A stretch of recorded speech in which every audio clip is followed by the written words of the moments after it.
Well, good morning. And once again, in case you missed it this morning, USDA started out this morning saying we had some overnight, or in this case, over the weekend export sales. And it wasn't one, it wasn't two, it was three. And we had a sale of soybeans to China. It was 132,000 tons. So that would be two Panamax vessels.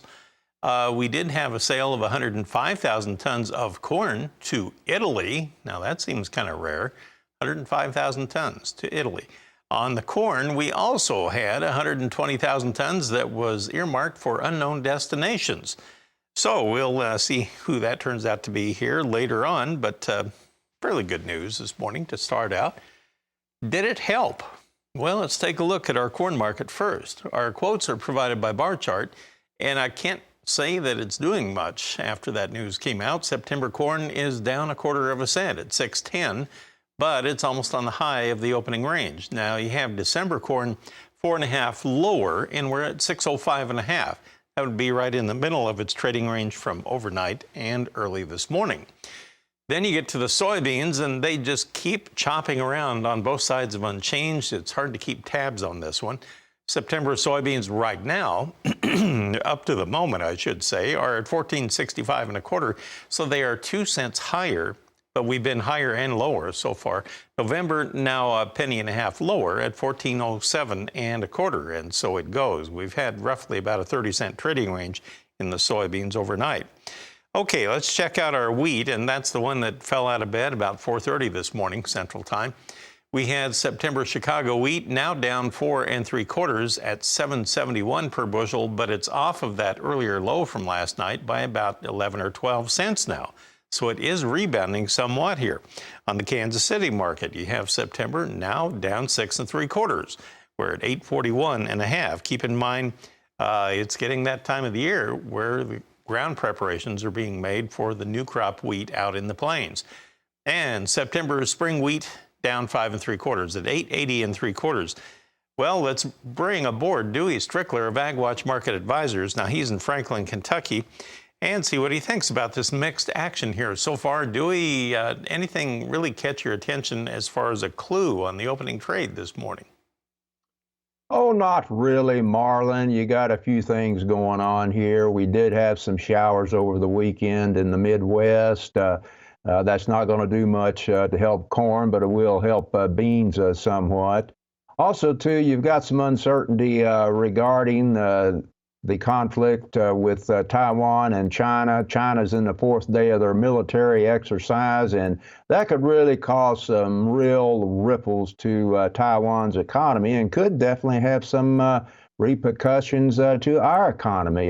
You have to consider that China supplies about 90% of our prescription drugs and about 50% of the lithium batteries and computer parts, and do you remember toilet paper and baby formula? Well, all right, so answer me this. They bought some soybeans here this morning, and there was some corn went to unknown destinations.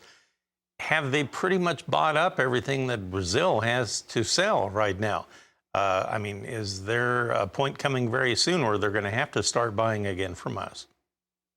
You know, that's an interesting question. I think they're going to stick with Brazil as much as they can. They will buy from us only as needed, I do believe here. When you look, say, for instance, here back in November when China's purchases peaked, the pace of shipments to them has dropped about 96%.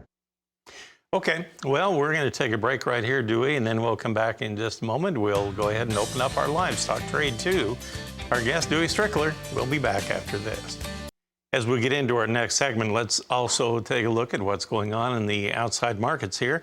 Let's go to the Dow Jones Industrial Average. Kind of a spike taking place here. You have the September futures on the Dow now 245 points higher.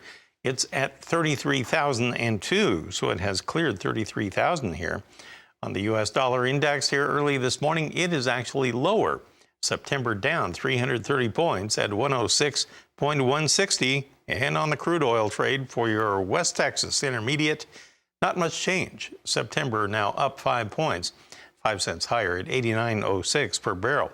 Back on the Dow, Dewey, we do have CPI and PPI set of numbers coming out at midweek. I believe the CPI is Wednesday, is it not? Just wondered how much impact that could have overall on the outside markets and maybe spillover trade on the ag industry here. Impact on the ag industry. Obviously, the financial markets is another matter, but I think ags have other things that they're looking at. Well, speaking of ags, let's take a look at our livestock trade here, Dewey. Let's go to live cattle. How are we opening up today? Well, here we go. We have the October contract 32 cents higher. We're at 144.20. Dewey, that's only 10 cents off of our high of the open. December, 30 cents higher at 150.27. There just hasn't been much in the way of big moves in the live cattle trade here for a couple of weeks. Now we have feeder cattle trading a little higher today. We have the September contract 92 higher at 184.35. And you have October up 60 at 186.55. I'll point out there's a lot more strength on the nearby contracts than there is on those deferreds. And we have lean hogs now trading October 37 higher at 98.77, December up 7 at 88.90, and February actually down 7. So kind of mixed action over on the lean hogs, but a firm start here on the cattle market to begin things this week. Dewey, what's your take on the cattle industry? Well, when you look at the cattle, what we've seen here has been a slow grind higher. You've had some fun buying in the market. I think the meats are going to have a very difficult time to sustain any prolonged gains. And the reason being is that, as I mentioned in last week, is that you're looking at record consumer debt, record credit card debt, and personal savings at lowest level since I think in about 15 years. So the consumer is tapped out. So that's going to keep the meat buying purchases here probably limited gains here. Unofficially, the end of summer is always around Labor Day, right? A lot of barbecuing done around that Labor Day holiday. Is the buying being done right now at the farm gate level for the supplies that they'll need at the retail counter for Labor Day? Yeah, they generally buy that 2 and 3 weeks in advance. So after that, does that mean our retail support will kind of tail off? I think it probably will. Okay, now let's talk about this hog market. What do you see happening there?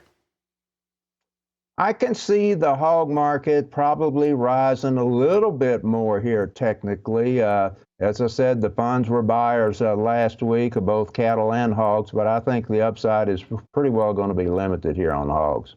Is that related to anything going on with China these days or not? How do you look at that? Well, you look at exports to China were down. And of course, with what's going on in Taiwan, I think that could definitely have maybe additional impact with China. That's one thing that they can use as a little bit of leverage. Always kind of a wild card. Dewey, thanks for joining us here, and best of luck to you here this week. Appreciate the time. Dewey Strickler, Ag Watch Market Advisors, with us. So we're off and running. Janet, I'll turn it back to you.